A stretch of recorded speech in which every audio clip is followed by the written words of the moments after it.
नमस्कार व्यूअर्स। हम लोग बांग्लादेश पे कई वीडियो बना रहे हैं। उसमें से एक वीडियो ये भी है जो ये बताएगा कि कुक की उग्रवादी जो हैं, कुकी जो टेररिस्ट हैं, वो बांग्लादेश में पनाहगाह बना रहे हैं और भारत को नुकसान पहुंचाने की सोच रहे हैं और बांग्लादेश का इसमें पूरा समर्थन है। एक साजिश पकड़ी गई। उस साजिश के अनुसार केएनएफ जो कुकी नेशनल फ्रंट, कुकी चिन नेशनल फ्रंट कहलाती है, उसकी गतिविधियां तेज हो गई हैं। साजिश के तहत जो चटगांव में मिली उसमें यह पता लगा कि एक फैक्ट्री में 30,000 वर्दियां मिली। 30,000 वर्दियां किस काम आती? केएनएफ के लिए। केएनएफ क्या करता है? भारत, बांग्लादेश और म्यांमार में उग्रवाद फैलाता है। 10,000 पहले ही पहुंचा दी। जब उसके पेपर्स को चेक किया, फैक्ट्रीज के पेपर्स को चेक किया, तो पता लगा कि 10,000 वर्दी ऑलरेडी उन्होंने सप्लाई कर दी है, यानी कि वो ऑलरेडी उग्रवादियों के पास भेजी जा चुकी है।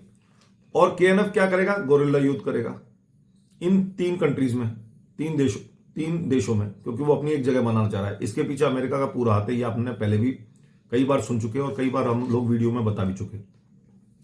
कौन सा युद्ध करेगा? गोरिल्ला युद्ध करेगा। गोरिल्ला युद्ध, क्योंकि 30,000 सैनिकों से, अगर हम वर्दियों के हिसाब से मानते हैं तो 30,000 सैनिक गोरिल्ला युद्ध के ही काम आ सकते हैं। हालांकि 3,000 के करीब तो पहले ही पता लग गए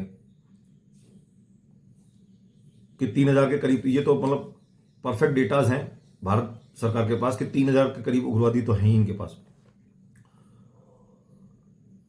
मणिपुर, मिजोरम, म्यांमार के चिन और रखाइन इलाके में और बंगाल के हिल टॉप्स में इस एरिया को कब्जाना चाहते हैं। इसमें वो गोरिल्ला युद्ध करेंगे, इसमें वो गड़बड़ झाला करेंगे, बम फोड़ेंगे और उग्रवाद फैलाएंगे।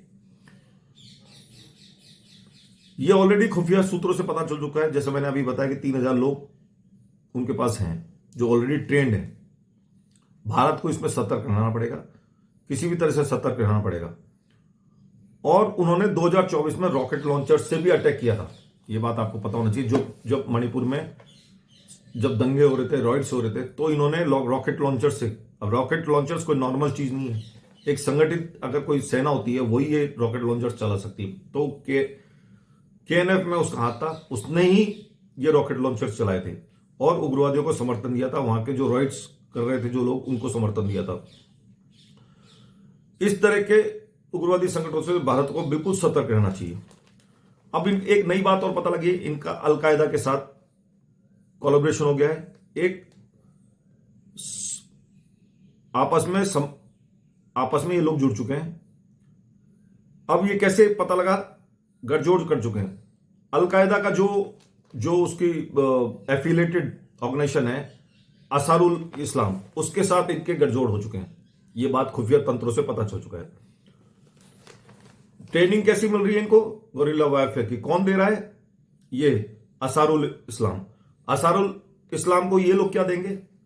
अंसारुल इस्लाम को ये सुरक्षित पनाहगाह दे रहे हैं, यानी कि छुपने की जगह दे रहे हैं, और खुराक, खाने का रसद, जो भी आइटम होता है वो ये लोग देंगे। जो ये केएनएफ, ये इनका आपस में एक डील हुई है, एक ट्रीटी हुई है। ये भारत, म्यांमार और बांग्लादेश के लिए एक चिंता कारण है। अब ये कैसे बनी थी केएनएफ? केएनएफ में जो क्योकप्यू पोर्ट था, एक क्योकप्यू पोर्ट किसका था? चाइना का था। इसको खत्म करने के लिए, इसको नुकसान पहुंचाने के लिए अमेरिका ने केएनएफ बनाया। अमेरिका की एक इतिहास है कि वो उग्रवादी संगठनों को जन्म देता है और उनको वहीं छोड़ जाता है, और बाद में वो उग्रवादी खत्म होते नहीं है और वो दूसरे देशों के लिए एक सांप का सा काम करते हैं और उनके लिए खतरनाक हो जाते हैं।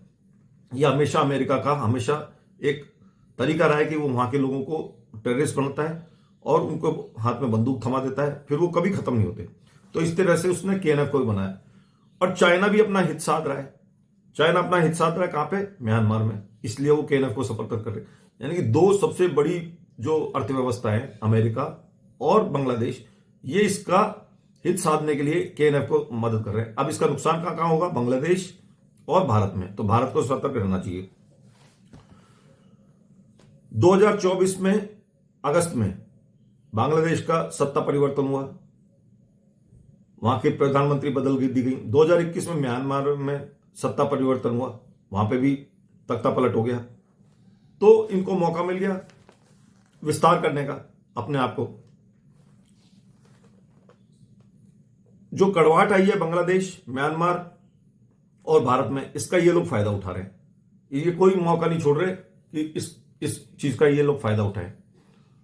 तो हमें समझना चाहिए, हमारी फोर्सेस को समझना चाहिए, हालांकि उनके पास ऑलरेडी इंफॉर्मेशन है, नॉर्थ ईस्ट वैसे ही डिस्टर्ब्ड है और ये एक नया उग्रवादी संगठन बन रहा है। यानी कि कहीं ना कहीं अमेरिका, चाइना भारत को घेरने की कोशिश कर रहे हैं और इस तरह के संगठनों को, मतलब एक तरह से प्रॉक्सी वार का जमाना आ गया है। प्रॉक्सी वार्स चल रहे हैं।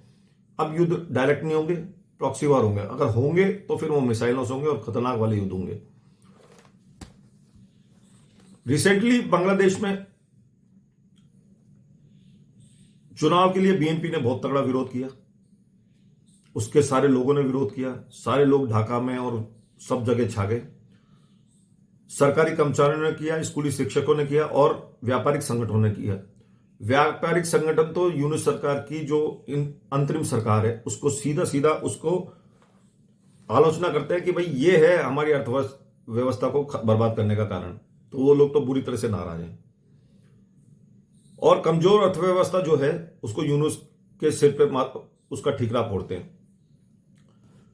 बीएनपी कह रही है कि दिसंबर 2025 तक किसी भी तरह से इलेक्शन होना चाहिए। जो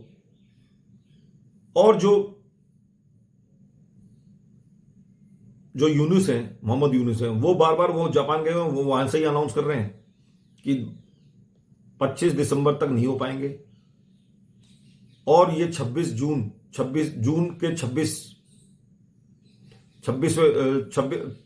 जून 26 में ही हो पाएंगे, इससे पहले नहीं हो पाएंगे। तो दोनों में बहुत आपस में बहुत ज्यादा डिस्कशन हो रहा है, बहुत ज्यादा लड़ाइयां हो रही हैं और एक बड़ा रिवॉल्यूशन सा बन रहा है, एक बड़ा प्रोटेस्ट सा बन रहा है। अच्छा, उनके जैसा मैंने पिछले वीडियो में बताया कि उनके जो बांग्लादेश के जो स्टैम्प जनरल हैं उन्होंने भी दिसंबर 25 का ही बोला है। तो कहीं ना कहीं सब लोग इसके पीछे पड़ गए हैं मोहम्मद यूनुस के। तो जल्दी देखते हैं कि आगे होने वाला क्या है, पर होगा कुछ मजेदार ही होने वाला है। इसको भगाया जाएगा और बहुत जल्दी इसको देश से निकाला जाएगा। इसी के साथ मैं ये वीडियो क्लोज करता हूं। हमारे चैनल को सब्सक्राइब करना ना भूलें, नोटिफिकेशन बेल को दबाना ना भूलें और किसी भी तरह कमेंट करने से पीछे ना किसी तरह से हिचकिचाए ना, और कमेंट जरूर करें, चाहे वो अच्छा हो या बुरा हो। हम उससे समझने की कोशिश करेंगे और नए परिवर्तन लाने की कोशिश करेंगे। यह हमारे लिए बहुत बड़ा एक मोटिवेशन का, सब्सक्राइब करना मोटिवेशन का कारण हो सकता है। बहुत बहुत धन्यवाद। आपका दिन शुभ रहे।